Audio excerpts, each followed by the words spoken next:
Olá, gente. Boa noite. Como eu já havia explicado no vídeo passado, só para relembrar, né? Na aula passada a gente viu, nós estudamos os gêneros literários. Hoje a gente já vai ver um outro conteúdo, que é um conteúdo de gramática, né? Também é introdutório.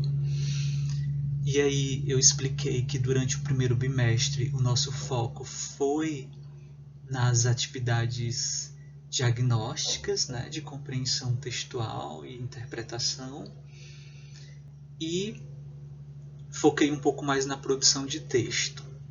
E agora, nesse segundo bimestre, a gente já começa a ver conteúdos de gramática, novos conteúdos de literatura e novas atividades, tá certo? Então, gente, hoje nós vamos estudar um conteúdo que eu gosto demais, que é gramática, né? Só que na aula de hoje nós vamos introduzir, né? São conceitos introdutórios para depois a gente se aprofundar, né, nos demais. Então eu gostaria primeiro de começar falando das divisões da gramática, né? A nossa gramática, a gramática da língua portuguesa, ela é dividida em três. Nela nós estudamos a fonologia. O que é a fonologia? Estuda o comportamento e a organização dos sons na fala. E é dividida em ortoépia. A ortoépia estuda a forma como as palavras devem ser pronunciadas. Na fonologia, nós também estudamos a prosódia, que estuda a forma como as palavras devem receber acento tônico, bem como acento gráfico. E nós também estudamos na fonologia a ortografia, que estuda como as palavras devem ser escritas. Passando para o próximo slide, nós temos a segunda parte da gramática, é a morfologia. Na morfologia, a gente estuda a estrutura das palavras, o processo de formação de palavras e as classes gramaticais, que são 10. Né? Nessa imagem eu trago o nome de todas. Então nós vamos estudar ao longo do ensino médio. Né? A gente não vai ver tudo isso no primeiro ano, isso é dividido. Então ao longo do ensino médio de vocês vão rever, né? Substantivo, adjetivo, verbo, pronome numeral, artigo, advérbio, preposição, conjunção, interjeição, que são as 10 classes de palavras que existem na nossa língua. E por fim, nós vamos estudar ao longo do ensino médio a sintaxe, que é a terceira parte. Geralmente vocês vão ver sintaxe mais no terceiro ano. Então, a sintaxe ela estuda as palavras e sua função nas orações. Para tanto, a sintaxe analisa cada elemento presente no enunciado linguístico e a relação entre eles. Por exemplo, um substantivo que lá na morfologia a gente classifica como substantivo, aqui na sintaxe esse substantivo ele pode funcionar como sujeito. Né? Quando eu digo assim, homem é um substantivo. Mas quando eu digo assim, aquele homem construiu esta casa, a palavra homem aqui nesta oração já vai funcionar como sujeito. Então, na morfologia nós estudamos as classes de palavras. E quando a gente vem para a sintaxe, a gente vai estudar o funcionamento dessas palavras nos textos, né? Como que elas se classificam. E aí, ao longo do ensino médio, a gente vai ver tudo isso. A sintaxe é interessantíssima. Aqui a gente estuda sujeito e predicado, tipos de sujeito, tipos de predicado. Nós estudamos a transitividade verbal. Nós estudaremos as orações coordenadas, as orações subordinadas. Nós estudaremos regência verbal nominal, estudaremos concordância verbo nominal, crase, pontuação. Então, é muito interessante aqui na sintaxe, porque a gente vai precisar de todos os conhecimentos que nós aprendemos no primeiro e no segundo, para aplicar aqui na sintaxe, né? Ver como que as palavras funcionam. Continuando, é interessante a gente ver o sentido de gramática. O que é gramática, né? Quando a gente fala, hoje tem aula de gramática, mas o que é gramática? É o conjunto das regras que determinam as diferentes possibilidades de associação das palavras de uma língua. Ou seja, a gramática é a estrutura de uma língua X ou Y. A língua portuguesa tem uma gramática, a língua inglesa tem uma gramática, a língua francesa tem uma gramática. Então, por exemplo, essas frases. A gramática é a estrutura da língua, então vejam bem. Na primeira oração, nós temos assim: os alunos estão estudando gramática neste momento. Observe que na nossa gramática, na gramática da língua portuguesa, existe uma estrutura para que essas palavras sejam distribuídas na oração para que faça sentido. Então, geralmente, nós primeiro colocamos o sujeito, os alunos, mais verbo ou locução verbal, estão estudando, mais complemento, gramática, mais adjunto adverbial, neste momento. Então, geralmente, a estrutura da nossa língua ela obedece a essa sequência. Sujeito, mais verbo, mais complemento, mais adjunto adverbial. Só que esta mesma oração ela pode ser escrita de outras formas, que também faz sentido. Por exemplo, neste momento, os alunos estão estudando gramática.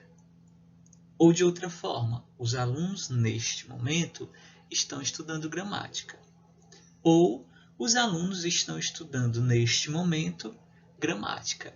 Então, observem que existem várias possibilidades para dizer esta oração, não é? Existem várias estruturas.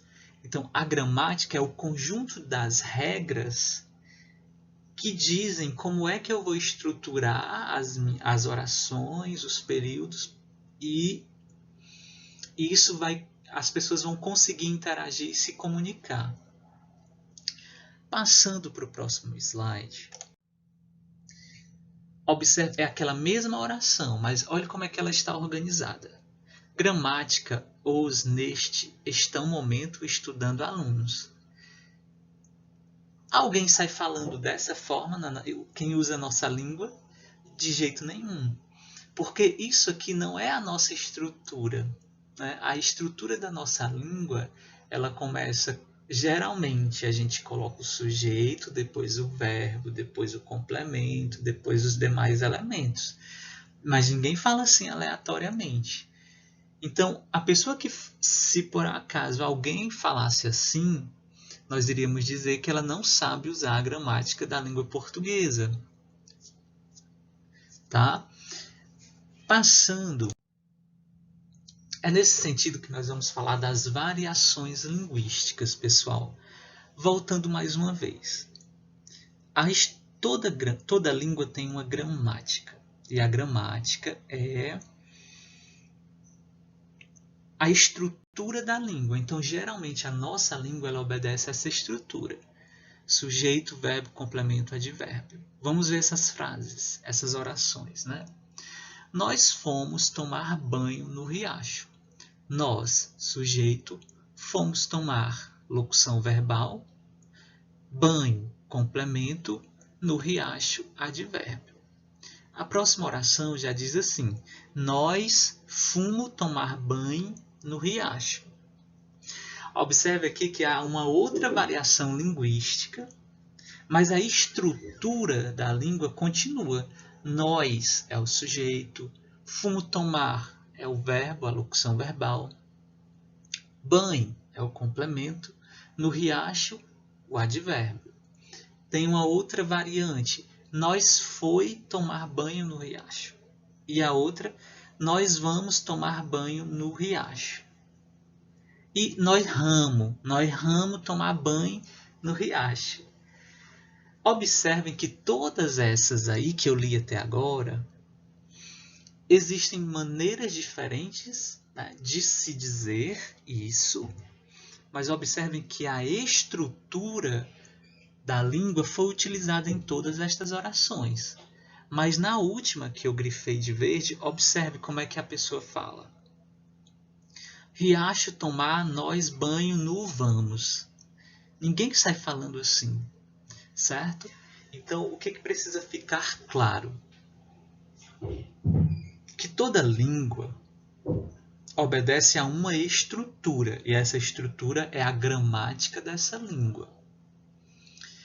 E toda língua vai apresentar variações linguísticas, modos diferentes de se falar, de se dizer algo, tá? Então, continuando.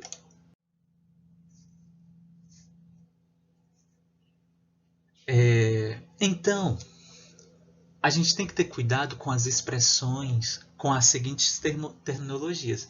Ah, esse rapaz fala errado porque ele disse assim: nós ramos tomar banho. Ele não falou errado de acordo com a gramática da língua portuguesa. A gramática é a estrutura. Observe que quando ele diz nós ramos tomar banho, ele usou a estrutura. Sujeito, verbo, complemento. Ele não usou banho, nós, ramo. Entende? Então tem que ter cuidado com essa terminologia. Então não se trata de falar certo ou errado. Trata-se de fazer uso adequado ou inadequado da língua. Ou seja, para cada situação de interação e comunicação, a gente faz um uso da linguagem, é como se fosse um guarda-roupa. Não é? Se você pode ir para a praia, vamos pensar aqui uma situação. Está 40 graus, todo mundo lá na praia, e aí você resolveu pegar suas roupas de frio, seus casacos. Você pode ir para a praia com esse tipo de vestimenta? Claro que pode, mas naquela situação não vai ser adequado. Assim é a linguagem. Para cada situação, a gente vai fazer um uso de uma linguagem. Olha que esse cartoon representa uma entrevista de emprego. E ela diz assim: falo fluentemente inglês, espanhol, francês, russo, italiano e alemão. Aí o cara diz assim: e o português? Aí vareia. De acordo com a gramática normativa e a linguagem formal, ela teria que ter dito varia e não vareia. Então, o que eu quero que vocês entendam, né? Que saber gramática, que todos os brasileiros sabem gramática, tá? Porque todo mundo sabe se comunicar, consegue se comunicar, todos os brasileiros. Porque eles usam essa língua e interagem, se comunicam e se entendem. O que acontece é porque existem variações na língua, tá? Eu não estou falando agora de estrutura, eu estou falando de variações, que é o modo de se pronunciar algumas palavras, o modo de se dizer algumas expressões, tá bom? Então, a partir de hoje, a gente vai substituir essa ideia de certo e de errado, e a gente vai começar a falar em fazer uso adequado ou inadequado da língua. Se eu estou numa situação informal, eu posso dar uma relaxada e falar, né, usando a linguagem informal. Mas se eu estou numa situação de interação formal, aí eu vou ter que me policiar mais e usar a linguagem formal. E aí existem os tipos de variação. Existe a variação histórica ou diacrônica. A variação histórica a gente vai perceber, por exemplo, a palavra você, bem antes, era vossa mercê. Então, naquele período se escrevia dessa forma, e se falava dessa forma. Aí o tempo foi passando e ficou vós me ser. Foi passando e ficou você. Já existem agora variações que diz só o ser. E às vezes em situações formais nós dizemos assim, você vai hoje, você, tá? Então a variação histórica a gente vai perceber essas diferenças em determinados períodos que a língua era usada e aí foram acontecendo modificações nessa língua. Por exemplo, farmácia antes era escrita com PH. Agora a gente vai ter só com F, né? Então a variação diacrônico-histórica é essa. A gente vai perceber variações na língua quando a gente compara períodos diferentes. Uma outra variação é a diatópica ou geográfica. Vocês vão observar que determinadas expressões lá no Sudeste são ditas de outra forma e aqui no Nordeste ditas de outra forma. Por exemplo, quem nunca brincou de pipa, né, de soltar pipa? Mas tem lugares que chamam a pipa de pandorga, outros de raia. Né? Pelo menos lá na minha cidade natal nós só chamávamos de raia. Vou soltar raia. Outros de pipa. Né? E por aí vai. Então a variação diatópica ou geográfica ela vai mostrar essas diferenças que existem no dialeto. Nas expressões que são bem específicas. Determinadas palavras são diferentes aqui de outras cidades, né? E tem a variação diafásica, que é a mesma que a situacional. Aqui a gente vai considerar situação formal, vou fazer uso da linguagem formal. Situação informal, vou fazer uso da linguagem informal. Então, por exemplo, se eu estou em casa com os meus amigos, assistindo, rindo, jogando conversa fora, claro que aqui é uma situação informal. Então a gente pode fazer uso da língua despreocupadamente, pode cometer alguns desvios gramaticais que não sigam a gramática normativa, né, que é o que nós estudamos na escola, a gramática normativa. Então, se a situação é informal, não precisa tornar a linguagem polida, não precisa... A gente dá uma relaxada, né? Mas, se você vai para uma entrevista de emprego, você já precisa adequar a sua linguagem para a linguagem formal. Quando vocês vão produzir as redações de vocês vão fazer uso da linguagem formal, da gramática normativa, tá? Então nós só precisamos ver as situações e adequar a nossa linguagem. Por último, nós vamos ter a variação sociocultural ou diastrática. Aqui, a variação sociocultural, nós vamos ter de idade, de sexo, de grupos. Vocês podem observar que um idoso, de repente, ele conhece expressões que a gente desconhece, né?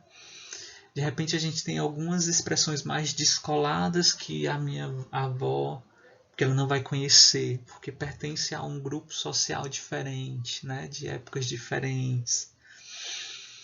Então a variação sociocultural ela vai mostrar isso, essas diferenças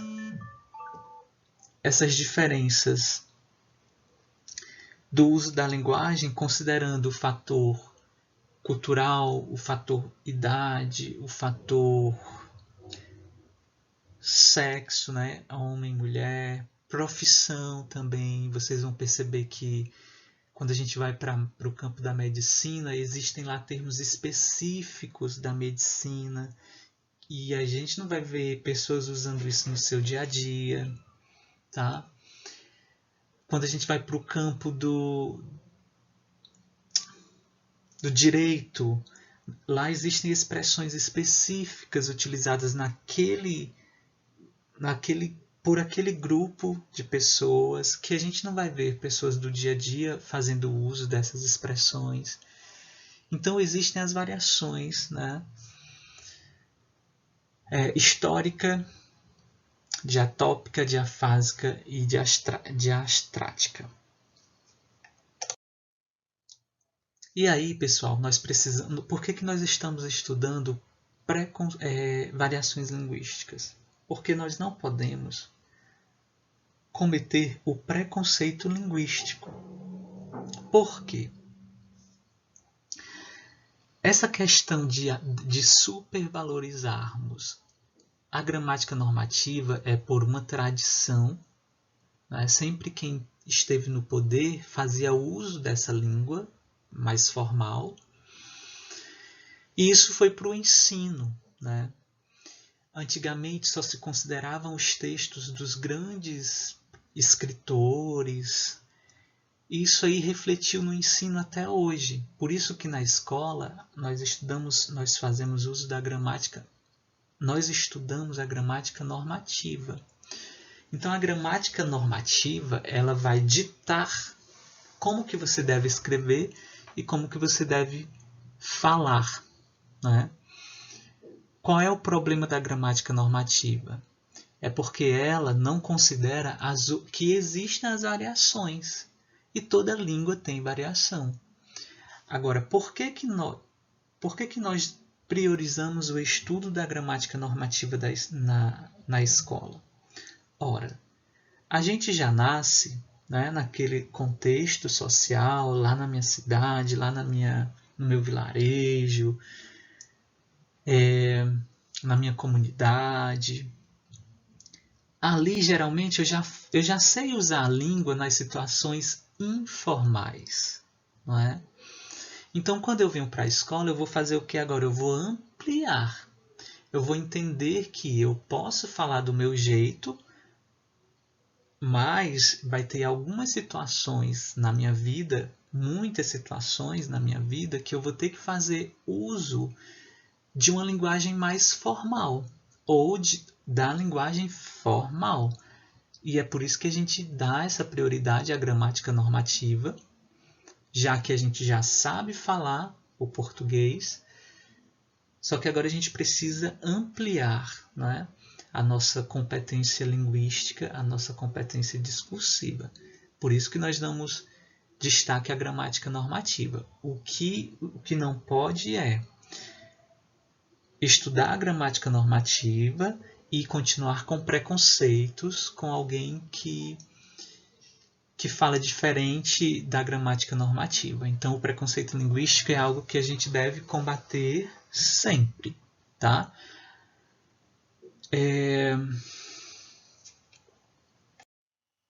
Gente, aqui nesse slide eu apresento os países cujo idioma é a língua portuguesa, tá? É só a nível de curiosidade e informação, tá ok? Então, gente, a aula de hoje foi mais curta, né? Obrigado. Então, só fazendo o resumão, né? Nós estamos introduzindo o estudo gramatical, vimos que a gramática é dividida em 3 partes: fonologia, morfologia e sintaxe. A gente viu o que é gramática, que é a estrutura de uma língua, as regras de uma língua. E a gente viu que dentro de cada língua a gente vai ver variações linguísticas, né? Por isso que a gente não pode falar em tá falando certo ou tá falando errado.